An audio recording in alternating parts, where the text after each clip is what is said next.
Is may I feel luminous and may I feel loved. I really love that, and I'm looking forward to getting there at the end. Just making sure that we're on. There we go. Um, Nice to see you. Although I don't really see you. I guess you see me. Um, all right. We're on all over the place. So, we are in our second of three reflections upon the Torah portion of Vayetze. It's a really a fascinating Torah portion.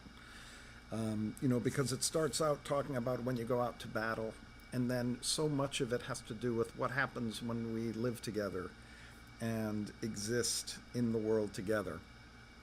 And there's a whole bunch of sections about if you find someone's lost items, if you find a nest with eggs in it, that you don't grab the eggs when the mother's there.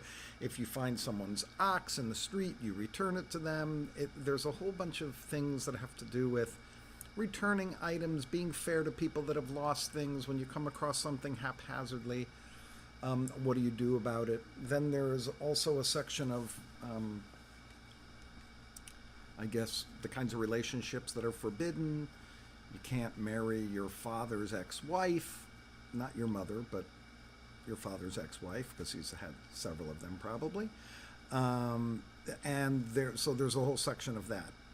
And then at the very end of the Torah portion, is a section where we remember Amalek, and I think we'll talk about that tomorrow.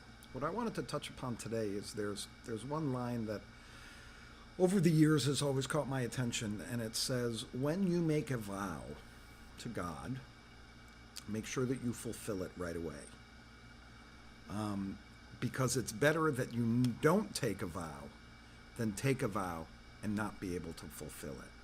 And it says, fulfill everything that has come out on your lips. And there is an interpretation, and I apologize for, it is in Iturei Torah where I get a lot of the Hasidic interpretations, and it's either, Menachem Mendel of Kotzk or Baal Shem Tov or Simcha Bunim of Shishka, all of those rabbis. But I'll have to go back and search for it.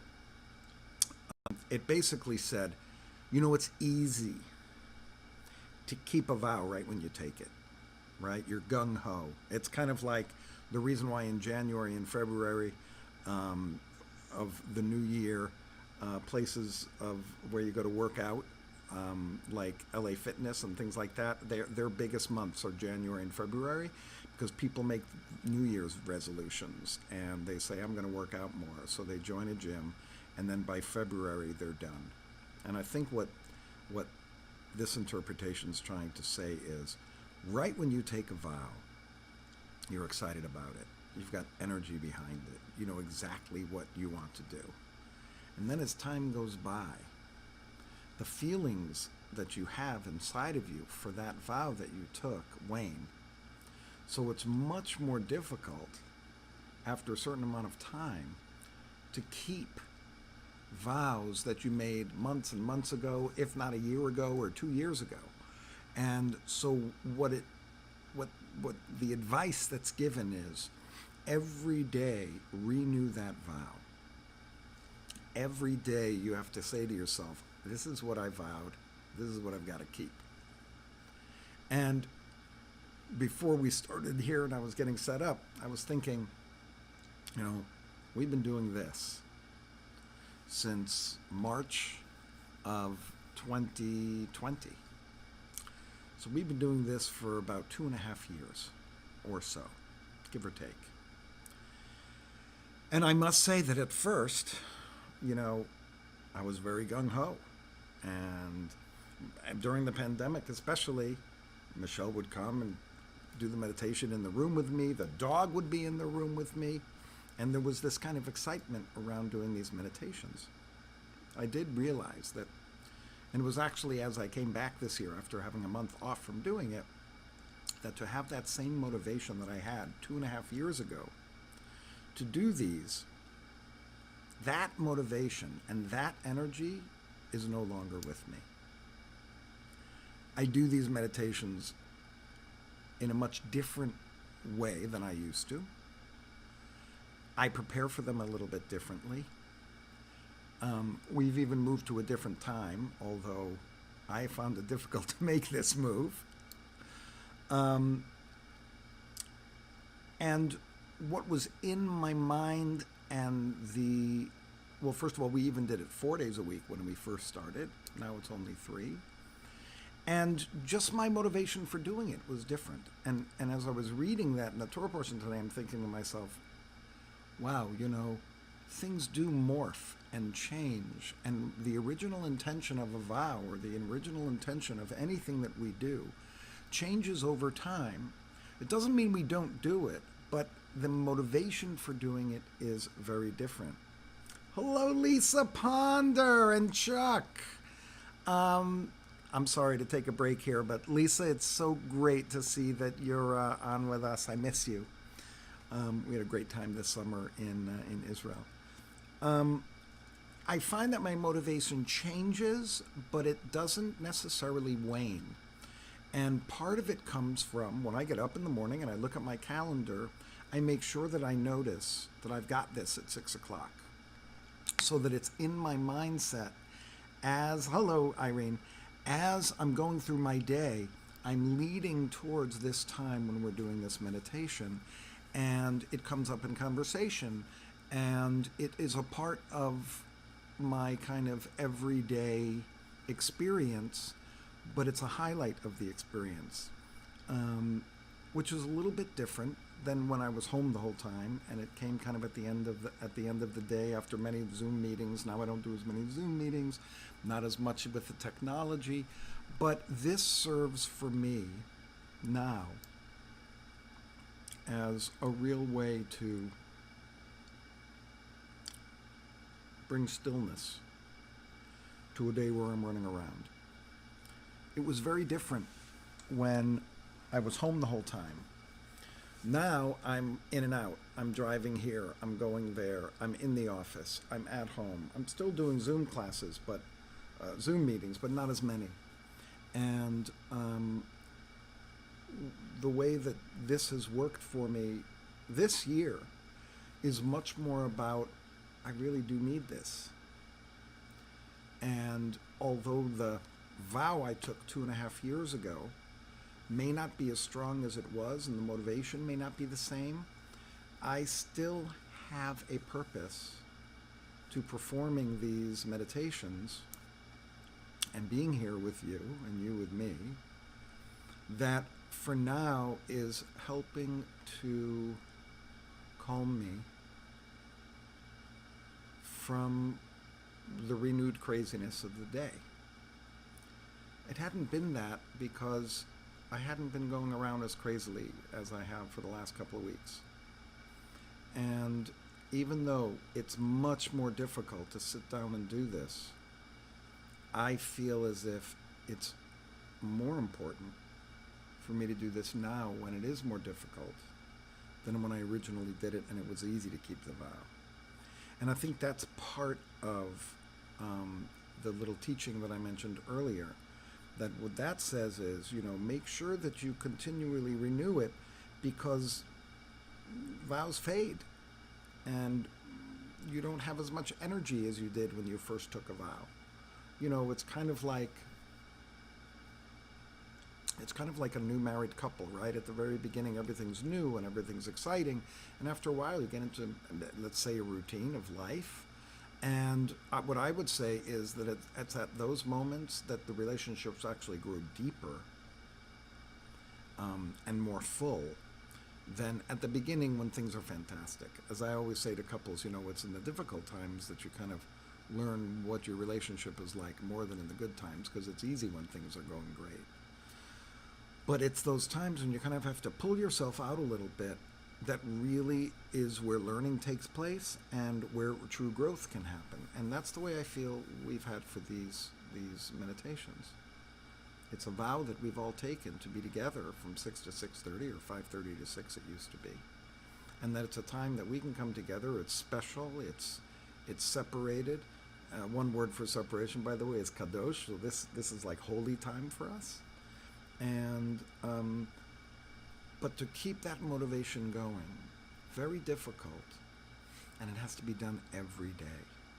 And when I think about what we do, even those days that we aren't meditating together, to actually take that time every single day to find a moment of peace and find a moment of stillness, so that it's part of my general day to have moments that take me away from everything, allow me to see once again that I'm just a being on this planet, and to allow my mind to just slow down for 20 minutes to a half hour.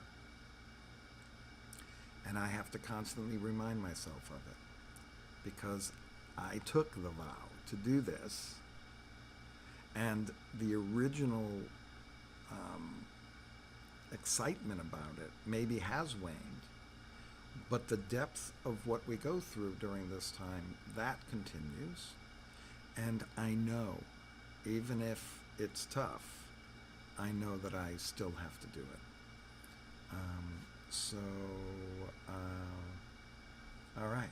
I think we're ready for our quiet time. Just want to make sure we're good here.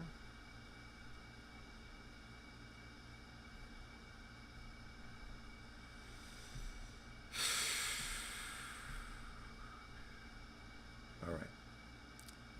So here we go.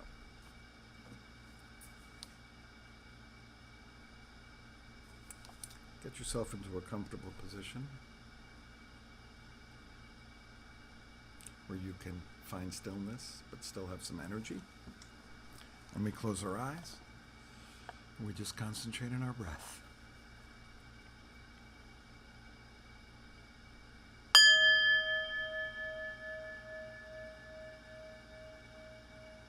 We're just being now, feeling our breath going in and out of our bodies, allowing everything to be as it is for now. We just go to a quiet place, a still place, a peaceful place.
As we come to the last several minutes, we ask for two feelings today, as we did yesterday and will tomorrow. But these are, may I feel luminous, and may I feel loved. May I feel loved.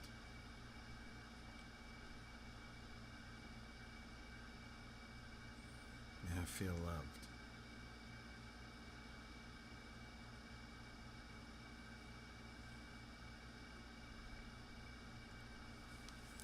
Sometimes it's hard to feel that. You may know it in your mind.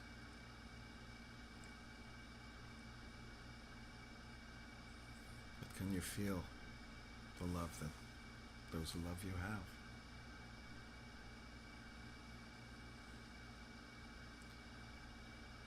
And be glowing. May the light of knowledge strike my heart. May I feel luminous. May I feel loved. With each breath, offer yourself one or both of these out loud in a whisper or mouthing it. May I feel love. May I feel luminous.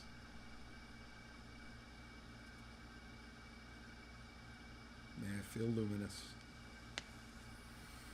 May I feel loved.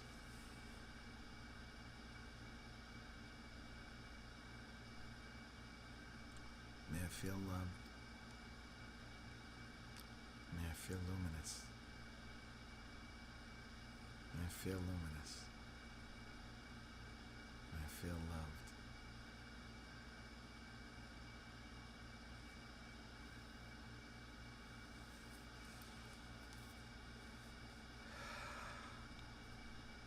May I feel luminous. May I feel loved. May I feel loved.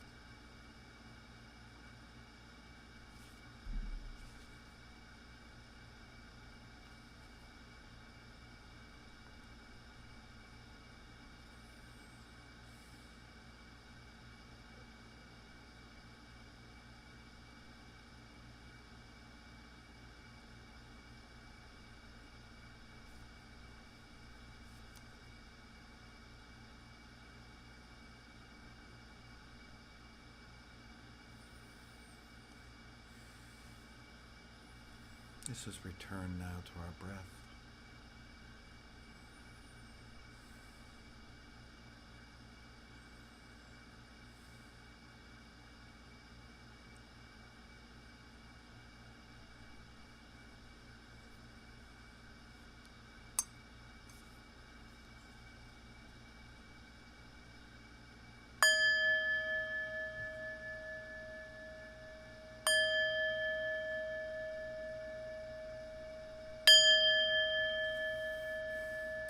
Thank you so much for joining me today. I hope that you were able to find stillness and peace. And may you feel luminous, may you feel loved, and may you have a great evening.